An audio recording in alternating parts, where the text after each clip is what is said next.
Hello दोस्तों, कैसे हैं? आशा करता हूं आप लोग बहुत अच्छे होंगे। दोस्तों, आज हम आपको बताने वाले हैं डायरेक्ट सेलिंग और ट्रेडिशनल सेलिंग। कहने का मतलब होता है नेटवर्क मार्केटिंग और ट्रेडिशनल मार्केटिंग। इन दोनों में डिफरेंट क्या होता है?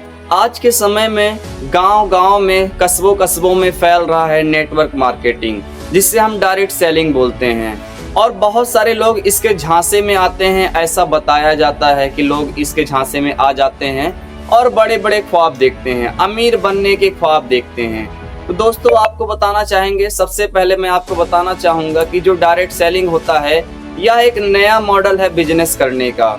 और उसके बाद जो ट्रेडिशनल मार्केटिंग है, ये बहुत ही पुराना मॉडल है जो बरसों से चला आ रहा है, कह सकते हैं दशकों से चला आ रहा है। जो ट्रेडिशनल मार्केटिंग होता है, इसका सिस्टम क्या होता है? कोई भी प्रोडक्ट बनता है वो पहले कंपनी में तैयार होता है। कंपनी में तैयार होने के बाद जो है डिस्ट्रीब्यूटर के पास, एजेंसी के पास जाता है। और एजेंसी में जो है, एजेंसी से होकर फिर डिस्ट्रीब्यूटर के पास जाता है, होलसेलर के पास, रिटेलर के पास, रिटेलर के बाद जो है फिर कस्टमर के पास। इसलिए ये जो प्रोडक्ट होते हैं ये सस्ते भी होते हैं और देखा जाए तो महंगे भी होते हैं। कहने का मतलब ये होता है, महंगे इसलिए होते हैं क्योंकि इनका जो प्रोडक्ट होता है ये थोड़ा सा ओरिजिनल कम होता है। क्योंकि अगर ओरिजिनल प्रोडक्ट होगा तो काफ़ी महंगा पड़ जाता है, और जो डुप्लीकेट प्रोडक्ट होता है या जो है सस्ता पड़ जाता है। और इसको इस प्रकार से बनाया जाता है ताकि आम आदमी को ज़्यादा महंगा भी ना लगे और वो यूज़ करे और फेंक दे। कहने का मतलब ये होता है, जो ट्रेडिशनल मार्केटिंग के जो प्रोडक्ट्स होते हैं वे कई जगहों से जो है मिलकर कस्टमर के पास पहुंचता है। कहने का मतलब चारों तरफ से वो कई हाथ में जाने के बाद जो है वो कस्टमर के पास जाता है। और उसका जो आधा पैसा इन्वेस्ट होता है वह जो है ऐड में पैसा खर्च होता है। जो लोग ऐड करते हैं, प्रचार करते हैं, प्रचार करने के लिए उसमें जो है करोड़ों का लागत लग जाता है ऐड करने में। ऐड में जो है ऐड में जो कंपनी वाला होता है बहुत ही ज़्यादा प्रचार करता है, और प्रचार करने के बाद जो है सारा पैसा उसमें इन्वेस्ट कर देता है और उसके बाद फिर ग्राहक तक पहुंचता है। लेकिन जो डायरेक्ट सेलिंग होता है, यह जो है एक ऐसा सेलिंग होता है जो बहुत ही कम पूंजी में तैयार किया जाता है। कहने का मतलब ये होता है, कंपनी इसको बनाता है और कंपनी से डायरेक्ट कस्टमर के पास जाता है। इसलिए इसके जो सामान होते हैं थोड़ा सा महंगे भी होते हैं, क्योंकि इसका जो प्रोडक्ट होता है थोड़ा सा ओरिजिनल होता है। ओरिजिनल इसलिए होता है क्योंकि ये जो पैसा ऐड का है वो ऐड में पैसा नहीं खर्च करता, ये लोगों तक पहुंचाता है। और उसके बाद ये चीज़ें थोड़ा सा महंगा होने की वजह भी होता है क्योंकि इसमें जो है प्रचार के पैसे लगते नहीं हैं, तो वो जो क्वालिटी होता है वो प्रोडक्ट में दे दिया जाता है। और इसलिए जब कस्टमर के पास जाता है तो कस्टमर लोग इससे जुड़ते तो हैं, लोग उनको समझाते तो हैं, जुड़ भी जाते हैं, फिर उनको आने वाले टाइम में लगता है यार ये प्रोडक्ट बहुत महंगा है। और दूसरी बात, एक ऐसा भी बात कहा जाता है कि जो नेटवर्क मार्केटिंग होता है, अगर इसके प्रोडक्ट इतने ही अच्छे होते तो ये दुकान पर रख कर क्यों नहीं बेचा जाता? दोस्तों, मैं आपको बताना चाहता हूँ, ये जो है डायरेक्ट सेलिंग है, इसे हम डायरेक्ट सेलिंग ही बोलते हैं। ये एक मॉडल है। कहने का मतलब जो कंपनियां प्रचार करती हैं, इसमें इन्वेस्टमेंट करती है, वो जो है इस सिस्टम में जो है लोग अपना प्रचार गांव-गांव जाकर खुद, मतलब कि ये लोगों द्वारा प्रचार किया जाता है। मतलब जो कस्टमर लेता है, एक कस्टमर दूसरे कस्टमर को प्रचार करता है, एक व्यक्ति दूसरे को जोड़ता है, इस प्रकार के सिस्टम होते हैं। लेकिन बहुत सारे जो है नेटवर्क मार्केटिंग से लोगों का विश्वास इसलिए उठ रहा है क्योंकि जो नेटवर्क मार्केटिंग है इसमें बहुत सारे फ्रॉड होने लगे हैं। बहुत सारे लोग कहते हैं कि आप हमें इतना पैसा दीजिए, हम आपको इसमें जोड़ देते हैं, और जोड़ने के बाद आप इनको जोड़िए, आप इनको जोड़िए, आप 2 लोगों को जोड़िए, आप 3 लोगों को जोड़िए, इसलिए जो है आप हम रातों रात अमीर बना देंगे। सबसे पहले मैं आपको बताना चाहता हूँ कि चाहे वो ट्रेडिशनल मार्केटिंग हो, चाहे वो नेटवर्क मार्केटिंग हो, कोई भी बिजनेस आपको रातों रात अमीर नहीं बना सकता है। कोई भी बिजनेस होता है। हाँ, बात ये होता है कि जो नेटवर्क मार्केटिंग होता है, इसमें जो है आप स्टार्ट करेंगे तो काफ़ी मुश्किलों का सामना करना पड़ेगा। और लेकिन ट्रेडिशनल मार्केटिंग आप स्टार्ट करेंगे तो आपके पास अगर पूंजी है तो आप पूंजी लगा के आप अच्छे से उसका प्रिपरेशन कर सकते हैं, आप उसको खड़ा कर सकते हैं। लेकिन ये है, इसमें ट्रेडिशनल मार्केटिंग में फ़ायदा क्या है और नेटवर्क मार्केटिंग में फ़ायदा क्या है, और उसमें ट्रेडिशनल में नुकसान क्या है और डायरेक्ट में नुकसान क्या है, मैं आपको बताना चाहता हूँ। ट्रेडिशनल में फ़ायदा ये है कि अगर उसका कोई भी प्रोडक्ट होता है वह जो है कस्टमर को विश्वास रहता है, क्योंकि उसके जो एड्स होते हैं एड्स देकर वो विश्वास करते हैं। बट जो नेटवर्क मार्केटिंग होता है इसमें लोग विश्वास नहीं कर पाते हैं।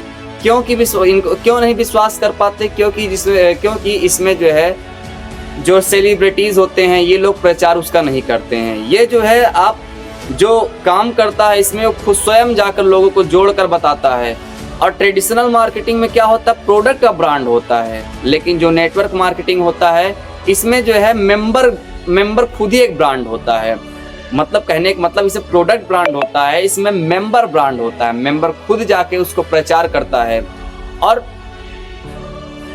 हाँ ये बात है, अगर आप ट्रेडिशनल मार्केटिंग के जो प्रोडक्ट्स बेचेंगे आप उसमें जो है एक फिक्स लागत का जो फिक्स पैसा कमा सकते हैं। जो लेकिन नेटवर्क मार्केटिंग है आप इसमें ज़्यादा से ज़्यादा पैसा कमा सकते हैं। और जो ट्रेडिशनल मार्केटिंग होता है इसको जो है इसमें ये सिस्टम होता है कि आप अगर आप नौकरी करना चाहते हैं तो आप किसी बॉस के अंडर में काम करेंगे। लेकिन अगर आप नेटवर्क मार्केटिंग में हैं या डायरेक्ट सेलिंग में हैं तो आप किसी बॉस के अंडर में काम नहीं करेंगे, आप स्वयं के मालिक होंगे। आप जब मन चाहे आप कर सकते हैं। ट्रेडिशनल मार्केटिंग में भी जो है वो स्वयं का मालिक होता है, लेकिन वो समय का जो है एकदम फिक्स होता है। उसे समय समय पर वहाँ पे पहुँचना है, वह जो है बंद जाता है। लेकिन जो डायरेक्ट सेलिंग होता है इसमें आदमी जब चाहे जब मन करता है वो जो है अपना काम करता है। लेकिन जो ट्रेडिशनल मार्केटिंग होता है उसे टाइम पे आना है, टाइम पे जाना है, अपने धंधे को जो है विश्वास दिलाना, कस्टमर को विश्वास दिलाना कि हमारा जो शॉप है वो कंटिन्यू चल रहा है। लेकिन नेटवर्क मार्केटिंग में क्या है, आपको जो है गांव-गांव लोगों को तक पहुंचाना है, बातें फैलाना है, बातें। आपका टाइम का कोई शेड्यूल नहीं रहता, ये फ़ायदे होते हैं। और जो ट्रेडिशनल मार्केटिंग में फ़ायदा क्या होता है? ट्रेडिशनल मार्केटिंग में फ़ायदा ये होता है अगर आप इसका शॉप रखे हैं, आप इसका बिजनेस खड़ा किए हैं तो आपका जो है उसमें नाम होगा। मतलब आपकी जो स्टेटस है वो अच्छा रहेगा। कहने का मतलब आप पे लोग विश्वास करेंगे, हाँ भाई इनके पास एक बड़ा सा धंधा है, लोग आप पे खुश रहते हैं। लेकिन जो डायरेक्ट सेलिंग होता है इसमें कुछ लोग ही आपको जो है सम्मान देते हैं। मतलब उसमें सब लोग सम्मान देते हैं, जिसके पास बिजनेस होता है सामने वाला देखता है भाई इसके पास बहुत बड़ा बिजनेस है, लोग उसको सम्मान देते हैं। लेकिन जो नेटवर्क मार्केटिंग होता है इसमें वही लोग आपको सम्मान देंगे जो नेटवर्क मार्केटिंग के बारे में जानते हैं। ये बातें होता है, ये डिफरेंट होता है। डायरेक्ट सेलिंग में क्या कर सकते हैं, आप बहुत ही कम लागत से जो है अपना बिजनेस खड़ा कर सकते हैं। ट्रेडिशनल मार्केटिंग में क्या है, आप बहुत ही ज़्यादा लागत से जो है बहुत ज़्यादा पूंजी लगा के आप नेटवर्क अपना जो है बिजनेस खड़ा कर पाते हैं। और दूसरी बात, ट्रेडिशनल में नुकसान क्या है और डायरेक्ट में नुकसान क्या है। ट्रेडिशनल में नुकसान ये है कि अगर आपने बड़ा पूंजी लगा के कोई बिजनेस खड़ा किया और उसके बाद जो है अगर वो फ्लॉप हो गए तब नुकसान है। लेकिन जो डायरेक्ट सेलिंग है, अगर आप इसमें जो है बहुत ज़्यादा निवेश नहीं करेंगे, कम निवेश में आप जो है कमा सकते हैं। लेकिन ये है कि आप जो है लोगों को अविश्वास रहता है, वो आपको विश्वास कराने में काफ़ी टाइम लग जाता है। और उसके साथ साथ इसमें दिक्कत ये है, स्टार्टिंग में आप पे लोग हंसेंगे, आप पे का मजाक उड़ाएंगे और उसके बाद आने वाले टाइम में जो है आप आगे बढ़ पाएंगे। लेकिन ट्रेडिशनल मार्केटिंग में ये है, एक नुकसान और है कि अगर आप टाइम पे अपने दुकान को नहीं खोलेंगे तब भी आपके लिए समस्या है। समस्या ये है कि अगर आप टाइम पे नहीं दुकान में खोले तो कस्टमर आपके टूट जाते हैं। लेकिन जो डायरेक्ट सेलिंग होता है, अगर आप इस पे जब मन चाहे तब आप मोबाइल से घर बैठे आप प्रचार कर सकते हैं, लोगों के बीच में निकल कर प्रचार कर सकते हैं, जब मन करे तब निकल सकते हैं और आप अपना जो है प्रचार कर सकते हैं। बाकी के लिए हम आपको बताएंगे कि डायरेक्ट सेलिंग और ट्रेडिशनल सेलिंग के बारे में और भी कुछ समझाएंगे। आज के लिए बस इतना ही।